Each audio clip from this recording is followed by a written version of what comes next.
Okay, this is outside the staff cottage.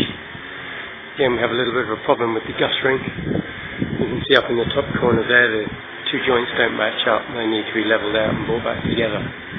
But the more sort of serious issue is this downpipe. The downpipe is coming down and it's just dropping down here into the ground, and obviously then the water floods. And what happens is, or what has happened, as you can see a bit of a tide mark running around the bottom of here. And it's actually going in higher than these doors.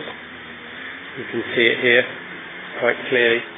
You can see the brown line running along the edge there. And it's also doing it here as well. And it's also causing damage. We're getting flooding, which is into here, where the gas cylinders, etc. are kept. And this is obviously not a good situation, because it will also allow water to go back into the house as well.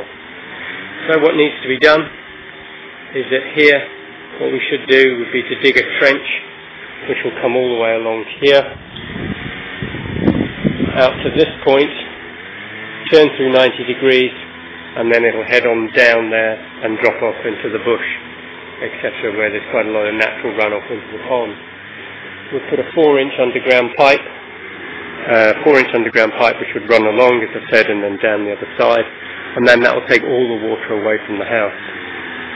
So Sean has also spoken to me about the crack here, which you can see. And basically what this is the separation on the two halves where it's not been joined properly. And this is kind of an awkward one. But what I would most probably suggest is that if you imagine we take out all of this concrete here, crack it open as wide as we can, most probably maybe a good sort of 7-8 inches wide. So we've got plenty of room to work with.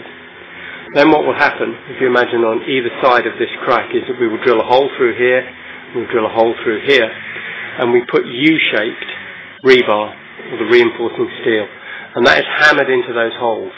What that will then do is that will then ensure that the crack will not spread any further. It will also ensure that it doesn't close up either any.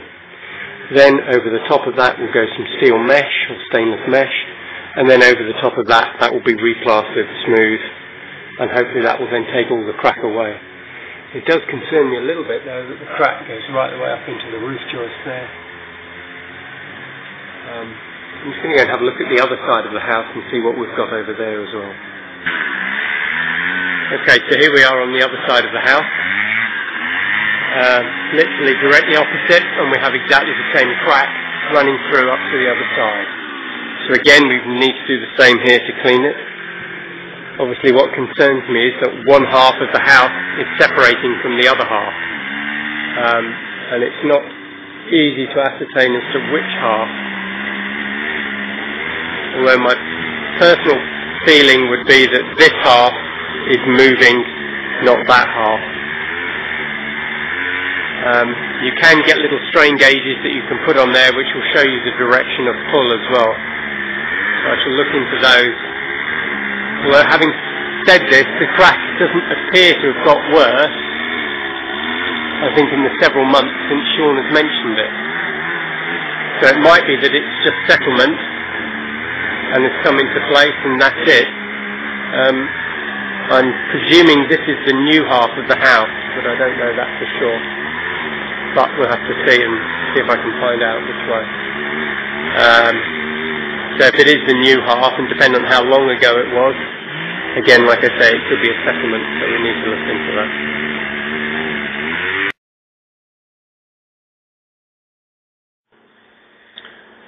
Okay, in the kitchen area, unfortunately age has kind of taken its preference on it. As you can see, there's some areas where the varnishing has disintegrated sort of almost completely, certainly along here.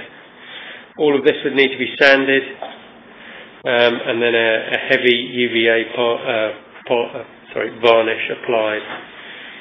Most probably like a spa varnish, something like that. You could put several coats on and get a good shine and good protection. The timber itself is fine.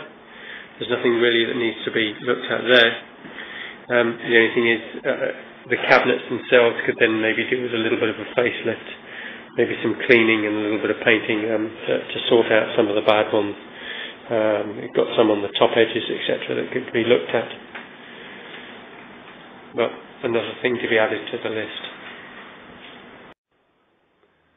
Okay, this is in the rear bedroom, the one with the twin beds in at the moment. And the roof has, I guess, maybe shrunk somewhat. But basically what's happened is that all the gaps in between the tongue and groove boards have all opened up considerably. Another schedule of work here would need to be done in that each of the gaps would need to be filled and caulked, normally with a natural white filler. And then most of the roof would need to be repainted in the same style, the lime wash style, and to get rid of the larger black gaps that have become very, very visible. Alright. Seeing some of these areas over here, it's a little worse. Some of the cracks are a little bit larger, again on this board, or this side of the board in particular. Out here I pointed that there were two green shutters, and there is also a far green shutter over there. Again, we have the two green shutters actually inside the house. These really don't fit in with anything at all. It would be nice to have these turned white, so at least then they match in with the rest of the house.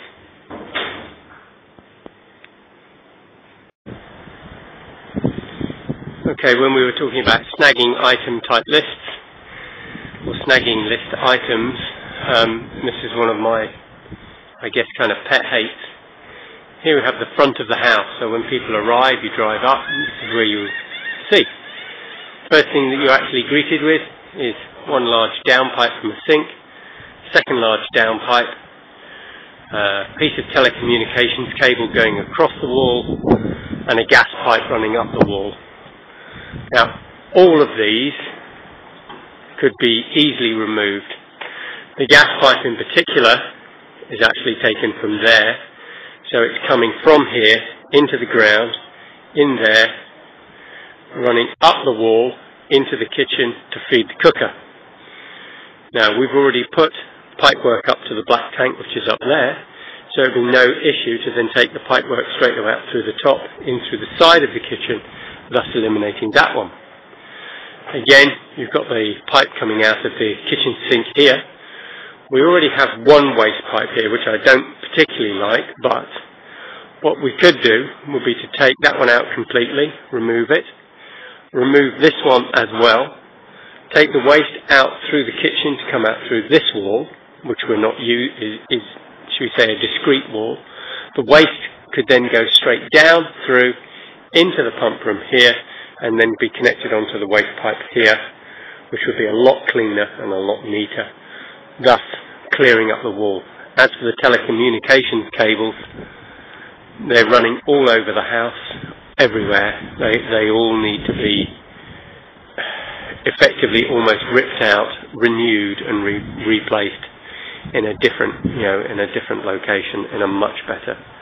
All this wiring needs to be made discrete wiring.